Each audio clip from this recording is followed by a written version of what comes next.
So in the cab of my truck, I got, this is the radio that I'm swapping out. It's just a factory guy for the Peterbilt. And I'm sure it's in a lot of other trucks too. But there's a tool. The way to uninstall this from the dash is there's got these 4 holes, 2 on each side.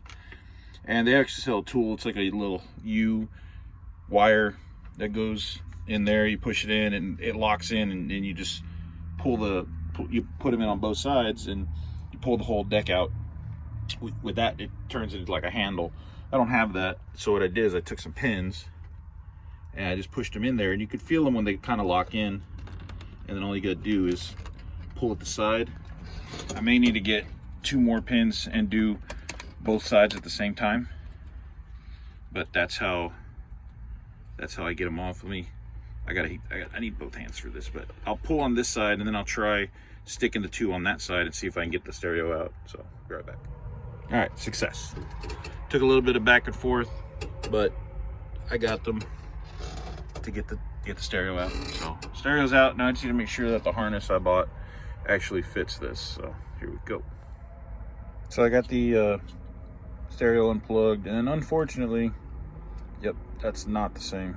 So I'm gonna have to cut this harness off and then just wire the stereo in direct, which kind of sucks. I was hoping to do the wiring part back up at the hotel.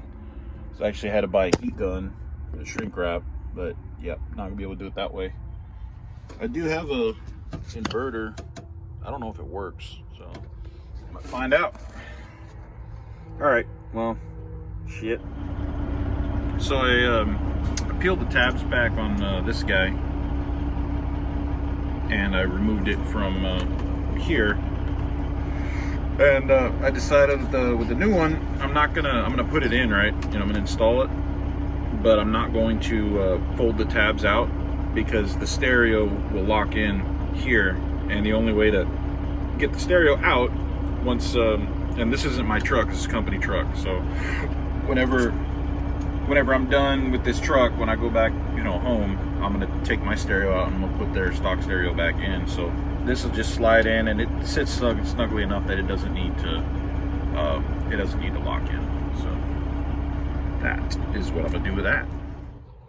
Okay, after some probing with my little Harbor Freight voltage meter, I found the ground, I found the power, and I found the AC accessory. So where's it at? Red on the truck side, that one was power. And let me make sure what's yellow on this guy. No, I'm sorry, yeah, yellow on the stereo is battery, and that's constant. On the red wire on the truck is constant power. The orange is accessory, and that goes to ignition on the stereo. And now I'm trying to hunt down the speakers, and they're basically yellow and blacks. All the speakers are yellow and black, so I'm just having to I started with the front left, and I probably can't do this with one hand, but give her a shot.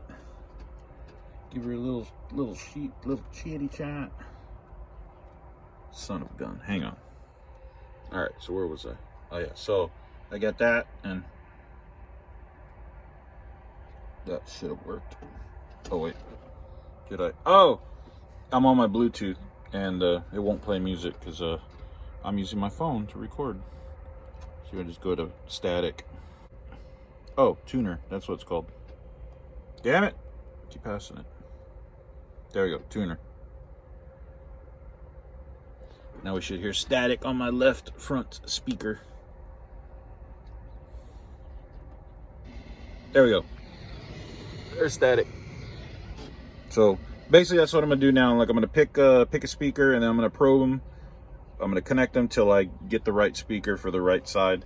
And then I think actually before that, I'm probably gonna permanently connect the powers and stuff, because yeah, they keep wanting to come apart, just being taped. So I'm gonna break out the oh, and I did test my my inverter, it does work. So I'm gonna use my heat gun, my inverter, and I got the little crimps with the wrap guy, so it'll be sweet.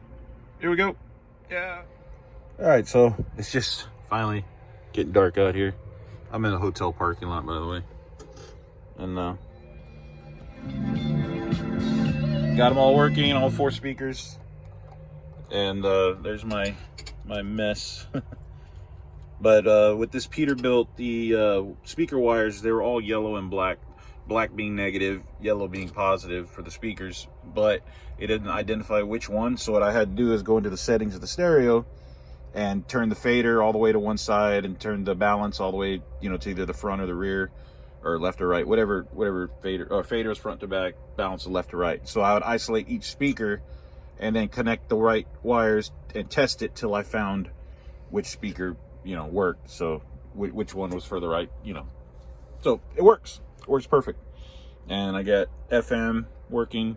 It's all done, and I ended up pinning this down, but I still don't want the stereo to lock in there. So the locks, which is this right there, that guy right there, I bent it out so that it won't lock the stereo in.